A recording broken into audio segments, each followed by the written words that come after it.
अदिति निगम जी। राधे राधे महाराज जी। महाराज जी, यदि किसी मनुष्य को दो नैतिक मार्गों में से किसी एक का चयन करना हो और वह पूर्ण दृढ़ता से निर्णय ना ले पा रहा हो, तो ऐसी स्थिति में क्या करना? भगवान का चिंतन करना चाहिए, भगवान से पूछना चाहिए। यदि भगवान से बातचीत करने की सामर्थ्य नहीं तो भगवान के संतों के सामने रख देना चाहिए, भक्तों के सामने रख देना चाहिए, जो उच्च कोटि के महात्मा हैं, कि ये दो बातें हमारे मन में, इनमें से कौन चयन करे। अगर अपने को चयन करना हो तो पहले देखना चाहिए धर्मयुक्त बात कौन है, परोपकार किसमें होगा, किस बात में दूसरों का हित होगा। धर्मयुक्त कौन बात है और दूसरों का हित किस में होने वाला है और हमारा मंगल किस में होने वाला है। तीन बातें याद कर ले। पहले धर्म को, कि ये कार्य धर्मयुक्त है कि नहीं, इन दो में से श्रेष्ठ धर्मयुक्त कार्य कौन है, इन दो में से परोपकार किस में ज्यादा बनेगा, इन दो में से मंगल मेरा किस में होगा। मंगल ना कि लाभ, लाभ तो अधर्म से भी हो सकता है लेकिन मंगल नहीं हो सकता, मंगल होगा धर्म से चलने पर। इसलिए तीन बातें निर्णय में रखनी चाहिए, धर्म, परोपकार और हमारा मंगल। तो फिर निर्णय कर लो, दो बात में से जो बात हो, जिसमें ज्यादा मंगल हो वही बात चयन कर लेनी चाहिए। या भगवान से अगर ध्यानस्थ होकर बात करने की क्षमता है, नहीं तो संतों के सामने रख देनी चाहिए। अलका जी सहारनपुर से। राधे राधे महाराज जी। महाराज जी, 84 लाख योनियों में क्या मनुष्य जीवन एक ही बार मिलता है? यदि हाँ, तो बाकी योनियों में तो जीव प्राय ज्ञान विहीन होता है, तो ऐसे में इन सभी योनियों में वो अज्ञानतावश असंख्य पाप कर्मों से युक्त होता है, तो केवल एक बार मनुष्य जन्म लेकर राधा नाम जप करके वो अनगिनत पाप कर्मों से मुक्त हो सकता है? हो जाएगा। संस्कृति मांझ बरियाई के पायो, मानुष देह वृथा कत डारत। संस्कृति के चक्र को भगवान रोक कर, संस्कृति माने 84 लाख योनियों के चक्र में भटकते हुए जीव को रोक कर और अपनी कृपा से उसे मनुष्य जन्म देते हैं। जैसे हम भैंस, कुत्ता, सुअर, प्रेत, कोई भी योनि में हो तो हमसे पुण्य कर्म तो होने वाला नहीं जिससे हमें मनुष्य योनि मिले। भगवान कबहू का करि करुणा नर देही, देत ईश बिनु हेतु स्नेही। बिना हेतु प्रेम करने वाले भगवान, कभी करुणा पर दृष्टि पड़ी उस जीव पर कि बेचारा, तो उसे मनुष्य योनि दे दी। अब मनुष्य योनि बड़े भाग मानुष तन पावा, सुर दुर्लभ सदग्रंथन गावा। साधन धाम मोक्ष कर द्वारा, पाई न जे परलोक संहारा। ये परलोक संहारने के लिए मिला है कि हमारे जितने अनंत जन्मों के कर्म हैं वो सब भगवान नाम जप से, तपस्या से, तीर्थयाटन से, शास्त्र स्वाध्याय से, परोपकार के द्वारा हम उनको नष्ट कर दें और इस जन्म में हम भगवत प्राप्ति करें। ये बड़ा देव दुर्लभ मनुष्य शरीर है। अन्य योनियों में आप जाकर कुछ नहीं कर सकते, केवल भोग भोग सकते हैं। जो आपके पाप और पुण्य भोग हैं वही भोग सकते हैं, आप नया कर्म नहीं कर सकते। नया कर्म केवल मनुष्य योनि में कर सकते हैं। और यहाँ आकर इतना प्रमाद चढ़ जाता है कि हम भगवत मार्ग में आकर अपने पाप नष्ट करने की बात छोड़ करके और पाप कर्म करने लगते हैं और ऐसे ऐसे पाप कर लेते हैं कि हमारी फिर दुर्गति हो जाए। यदि हम भजन करें और भजन में हमारी कमी रह गई और भगवत प्राप्ति नहीं, तो हमें पुनः मनुष्य शरीर मिल जाएगा और फिर भजन करने को मिलेगा। यदि हम भजन नहीं करते और पाप कर्म करते हैं तो फिर अन्य योनियों में हमें जाना पड़ेगा, मनुष्य योनि हमें नहीं प्राप्त होगी। और इसमें भी महाराज जी, हमें तो 30-40 वर्ष के बाद ये पता लगता है कि हाँ, हम जो है राधा नाम जप करें, और तब हमें अपने पाप कर्मों से वो भी पता चल जाए तो, नहीं तो पूरा जीवन का जीवन निकल जाता है। हाँ, अब जाकर के हमें बिल्कुल पूरा जीवन का जीवन निकल जाता है। पर नाम जप में इतनी सामर्थ्य है कि वो सारे पापों को नष्ट करके आपको भगवत प्राप्ति करा देगा। खूब नाम जप करो। सुरति जैन जी राजस्थान से। राधे राधे महाराज जी। महाराज जी, भगवत कृपा का स्वरूप क्या है? ये कैसे उदय होती है? जब संत मिले तो जान लो हमारे ऊपर भगवत कृपा है। अब मोहि भाव भरोसा हनुमंता, बिनु हरि कृपा मिले नहीं संता। जब नाम जप होने लगे तो जानो हमारे ऊपर भगवत कृपा है। हरिवंश कृपा हरिवंश कहां, हरिवंश कहां हरिवंश लाहें। हरि की कृपा से, आचार्य की कृपा से ही आप कृष्ण कृपा से ही आप कृष्ण कृष्ण बोल सकते हैं, राधा कृपा से ही आप राधा राधा बोल सकते हैं। जब हम नाम जप करने लगे तो हमारे ऊपर भगवान की कृपा, जब संत मिले तो हमारे ऊपर भगवान की कृपा, और जब धाम आए हो तो ये प्रमाण है कि आपके ऊपर श्री जी की कृपा है। प्रथम यथामति प्रणवों श्री वृंदावन अति रम्य श्री राधिका कृपा बिनु, श्री राधिका कृपा बिनु सबके मनन अगम्य। बिना लाडली जू की कृपा के कोई वृंदावन नहीं आ सकता। तो धाम, नाम, रूप, लीला, संत, इनकी प्राप्ति होना भगवान की कृपा है। और भगवान की कृपा किस पर कब हो जाए ये अहेतुकी है, उसका कोई हेतु नहीं, उसका कोई कारण नहीं। अकारण दयालु, अकारण करुणा वरुणालय, अकारण कृपा करने वाले प्रभु की कृपा हम पर हो गई, तब हम धाम आए, तब हमें संत समागम मिला, तब हम राधा नाम जप रहे, तब हम भगवान की तरफ चल रहे हैं। ये केवल कृपा का ही प्रतीक है। डॉक्टर नेहा जी।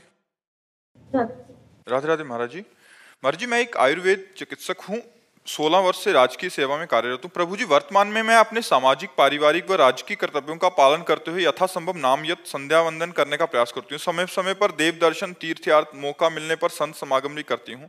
महाराज जी, उम्र के बढ़ते के साथ मन में व्याकुलता बढ़ने लगी है कि क्या मेरे ये सारे प्रयास भागवतिक लक्ष्य की प्राप्ति के लिए पर्याप्त हैं या नहीं? हमारे प्रयास तो बहुत थोड़े हैं। वो अनंत महिमाशाली परमात्मा को प्राप्त करने में समर्थ नहीं, लेकिन हम उनके शरण में हैं, ये बात समर्थ है। हम शरण में हैं, ये बात समर्थ है भगवत प्राप्ति कराने के लिए। हम शरण में होकर ये प्रयास करें, केवल प्रयास नहीं, भगवान की शरण होकर ये प्रयास करें। हम भगवान की शरण में हैं तो भगवान के द्वारा स्थापित किए हुए तीर्थों का दर्शन करते हैं, देवालयों का दर्शन करते हैं, संतों का दर्शन करते हैं, नाम जप करते हैं। लेकिन ये हमारा प्रयास है। जैसे बच्चा अपना प्रयास करता है, जवान अपना प्रयास करता है, ऐसे ही हम बच्चे की तरह हैं। हमारा प्रयास बहुत थोड़ा है, क्योंकि हमारे द्वारा बहुत पाप हुए हैं, बहुत अनंत जन्मों में अपराध हुए हैं। तो भगवत प्राप्ति हमारे में इतनी सामर्थ्य नहीं कि हम अपने प्रयासों से कर सके। इसमें कृपा भगवान की, शरणागति भगवान की, और प्रयास हमारा। जितना थोड़ा बारा हमारा प्रयास बनता है, वो प्रयास बकाया भगवान की कृपा से हमें भगवत प्राप्ति निश्चित हो जाएगी। ये दृढ़ विश्वास रखना चाहिए। भगवान की कृपा से हमारे को निश्चित भगवत प्राप्ति हो जाएगी, क्योंकि मैं भगवान की शरण में हूँ। प्रयास तो हमारा थोड़ा ही है। भगवान को प्राप्त करने के लिए, उस अनंत महिमाशाली भगवान को प्राप्त करने के लिए हम जितना भी प्रयास करें वो थोड़ा ही है। गोस्वामी तुलसीदास जी ने लिखा है, मेरे बनाए ना बनेगी कोटि कल्प लो, मेरे बनाए ना बनेगी कोटि कल्प लो, आपके बनाए बनेगी पल पाव में। पल के चौथाई हिस्से में बात बन जाएगी। अगर हम बनाना चाहें तो करोड़ों कल्प तक लगे तो भी हम नहीं माया से पार पा सकते। हे नाथ, इसलिए आप कृपा कर दो। हे पतित पावन प्रभु, मैं आपकी शरण में हूं, इससे बात बन जाएगी। संभवी जी इटावा से। श्री हरिवंश महाराज जी। महाराज जी, क्या हम प्रियालाल जी से जो अपना संबंध मानते हैं वो संबंध वे खुद हमें देते हैं? ये नहीं, प्रियालाल से जो संबंध माना जाता है वो आचार्य प्रदत्त होता है, तब सिद्ध होता है। अपने मानने से सिद्ध नहीं होता, आचार्य प्रदत्त होता है। जैसे हम लोग आचार्य की शरण में हैं तो हमारे आचार्य का संबंध जो दिया हुआ है वो है कि प्रियालाल हमारे स्वामी हैं, हम उनकी सखी हैं। कोई गोपी भाव, कोई सखा भाव, कोई वात्सल्य भाव, तो कोई दास भाव। तो ये आचार्य परंपरा से होना चाहिए, अपने मन गढ़ंत सिद्ध नहीं होता। आचार्य परंपरा से सिद्ध होता है, वही मंत्र, वही उपासना, वही भाव, तब जाके सिद्ध होता है। जाकी सांगोपांग उपासना रस की होय तो ही सिद्ध होय। सांगोपांग एक इष्ट, एक गुरु, एक मंत्र, एक ग्रंथ, एक पंथ, तब वो उपासना जाके सिद्ध होए। सखी भाव की उपासना, सखा भाव की उपासना, गोपी भाव की उपासना, वात्सल्य भाव की उपासना, दास भाव की उपासना, ये उपासनाएं हैं भाव में। तो ये आचार्य प्रदत्त होनी चाहिए, गुरु प्रदत्त होनी चाहिए। मनमानी सिद्ध नहीं होता है। आचार्य कृपा से सिद्धि, गुरु कृपा से सिद्धि प्राप्त होती। मोक्ष मूलम गुरु कृपा। अनुनाद द्विवेदी जी। राधा राधा। राधे राधे महाराज जी। महाराज जी, कुछ महीनों से ऐसा लग रहा है कि भजन नीरस सा हो रहा है। एक निष्ठा जागृत हुई थी, वो भी गायब सी हो रही है। गुरु भाव भी कमी आ रही है, विक्षेप सा आ रहा है। महाराज जी, आप भोजन की कमी देख लो, आचरण की कमी देख लो, संग की कमी देख लो। किसी संत की तो निंदा नहीं की, इन 4 बातों को देख लो। इन 4 बातों में सुधार कर लो, पुनः भजन शुरू हो जाएगा। यदि किसी वैष्णव की निंदा कर दी, अपवित्र भोजन पाने लगे, अपवित्र आचरण कर दिए, अपवित्र संग कर लिया, तो भजन में भंग हो जाएगा। जाके संग कुमति मति उपजय, करत भजन में भंग, तजोरे मन हरि विमुखन को संग। कहीं ना कहीं हरि विमुख संग हो गया, या भोजन गलत हो गया, या आचरण गलत हो गए, या वैष्णव निंदा हो गई, तो भजन में फर्क पड़ जाता है। नहीं, रोज भजन में आनंद बढ़ता है, भजन रोज आनंद प्रदान करता है। ऐसा नहीं कि हमारी निष्ठा क्षीण हो गई, हमारा भजन क्षीण हो। इसका कारण वैष्णव अपराध, या तो अपवित्र भोजन, या तो अपवित्र संग, या अपवित्र आचरण, क्रिया गलत हो रही है, तो इस पर सुधार कर लो। यही 4 बातों में देख लो, सुधार कर लो, अपने आप भजन होने लगेगा। वरुण जी। राधे राधे। राधे राधे महाराज जी। महाराज जी, श्रद्धा और भक्ति में क्या फर्क होता है? श्रद्धा से ही भक्ति होती है। श्रद्धा प्रथम हृदय श्रद्धा जो करे, आचार्यन जाय अनुसरे, जहां जहां हरिवंश के। प्रथम तो हम संतों पर, आचार्य पर जब श्रद्धा करते हैं, फिर हमारे अंदर विश्वास प्रकट होता है, फिर भक्ति का प्रादुर्भाव होता है। बिन विश्वास भगति नहीं ते, बिन द्रवहि न राम, राम कृपा बिन सपन्यो जीव न लह विश्राम। तो भवानी शंकरो वंदे श्रद्धा विश्वास रूपिणो, याभ्याम बिना न पश्यन्ति सिद्धा स्वांता स्थमीश्वरम। बिना श्रद्धा और विश्वास के भक्ति का प्रादुर्भाव नहीं होता, और बिना भक्ति के भगवान रीझते नहीं। तो भक्ति और श्रद्धा अलग चीज नहीं है, सोपान है, सीढ़ी है। श्रद्धा, विश्वास, भक्ति। जितनी हमारे अंदर श्रद्धा बढ़ती जाएगी, उतना विश्वास आता जाएगा, और जितना विश्वास होता जाएगा, उतनी भक्ति बढ़ती जाएगी, और जितनी भक्ति बढ़ती जाएगी, उतने भगवान को हम नजदीक देख पाएंगे, सब में देख पाएंगे, चराचर जगत में देख पाएंगे। यही भक्ति का प्रभाव है। सिय राम में सब जग जानी, करो प्रणाम जोरी जुग पानी। स्त्री पुरुष सब में भगवान का दर्शन होने लगे, ये भक्ति महारानी की कृपा। और माया की कृपा, सब में ढक करके स्त्री पुरुष दिखा देना। सब में भगवान है, पर उन्हें ढक करके स्त्री पुरुष दिखा देना। भक्ति की कृपा, स्त्री पुरुष भाव ढक कर सब में भगवान, चराचर जगत में सिय राम में सब जग जानी, सब में भगवान विराजमान। दृष्टि अरोड़ा जी। राधे राधे। राधे राधे महाराज जी। महाराज जी, भक्ति मार्ग में जब आगे बढ़ते हैं तो प्रश्न आते हैं, किंतु भगवान अंतर्यामी है, जब प्रश्न के उत्तर नहीं मिलते तो विश्वास, मतलब ऐसे होता है। क्यों? भगवान संत रूप में बैठे हैं, गुरु रूप में बैठे हैं, प्रश्न कीजिए जाकर के। इतनी श्रद्धा नहीं है तो डायरेक्ट बात करने की क्षमता नहीं है, तो फिर भगवान पर श्रद्धा कर लोगे तो भक्ति किस बात की?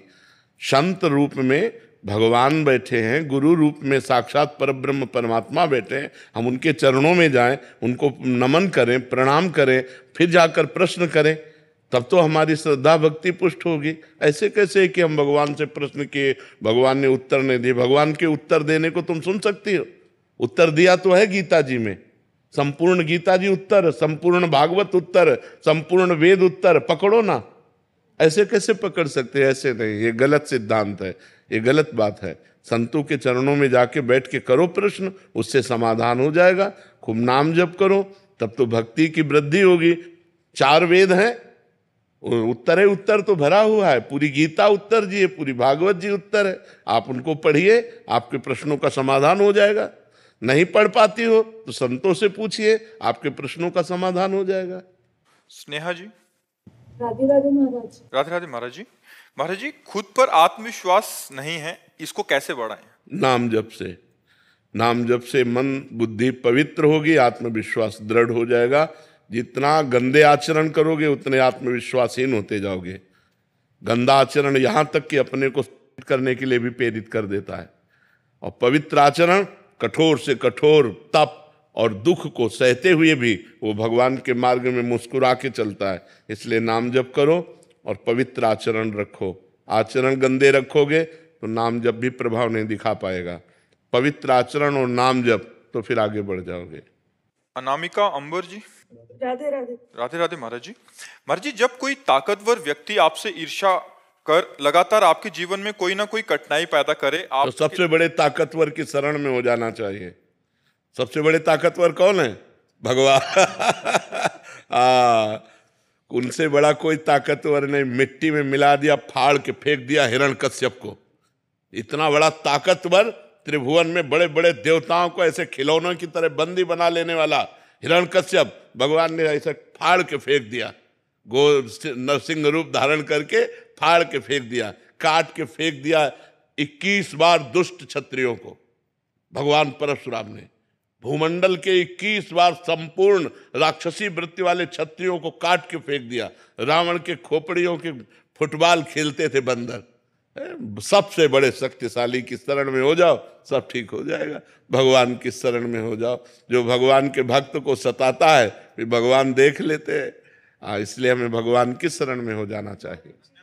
अनन्या सिंह जी, राधे राधे। गोरखपुर से। महाराज जी, क्या ये सच है कि जो हमारे भाग्य में लिखा है और हमारे ग्रह जो कहते हैं वही होता है, हम उसे बदल नहीं सकते? कुछ भी नहीं बदल सकते, मनुष्य जीवन है, सब कुछ बदल सकते हैं।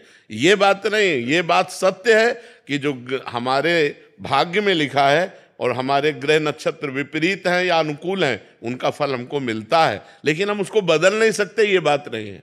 हम उनको बदल सकते हैं भजन के प्रताप से, तपस्या के प्रताप से, व्रत के उपवास के प्रताप से हम बदल सकते हैं उनको। मनुष्य जीवन मिला है बदलने के लिए ही तो मिला है। इसलिए खूब नाम जप करो, भगवान के स्तोत्रों का पाठ करो, भगवान की कथा सुनो, बड़े बूढ़ों की सेवा करो, और जो भी समाज की सेवा मिल जाए समाज की सेवा करो। इसी से भाग्य बदलते हैं।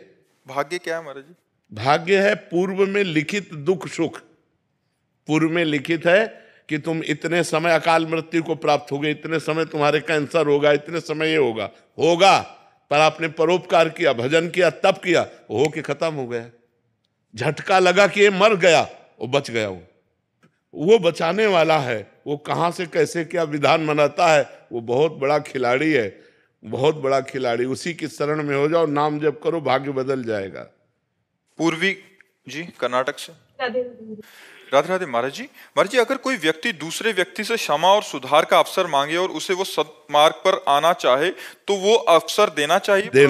देना चाहिए। गलती सबसे हो जाती, कभी कभी अच्छे लोगों से भी गलती हो जाती है। कुसंगवश अपनी वासना के वशीभूत कोई एकदम गलती हो गई, अब उसको पश्चाताप हो रहा है कि प्लीज हमें एक बार चांस दीजिए, मैं जीवन में गलती नहीं। हमें लगता है एक बार चांस देना चाहिए, एक बार क्षमा कर देना चाहिए। अगर वो बार बार पुनरावृत्ति करता है तो फिर वो नाटक करता है। कई बार अपने हृदय में देखा गया कि हमसे गलती हो गई, अगर हमको एक बार चांस मिल जाए तो हम जीवन में कभी गलती नहीं करेंगे। ऐसे स्वभाव वाला है तो उसे चांस दे देना चाहिए। अगर वो बार बार गलती करता है तो इसका मतलब वो ढोंग करता है, वो नाटक करता है, फिर उसे दंड देना चाहिए, फिर उसे क्षमा नहीं करना चाहिए।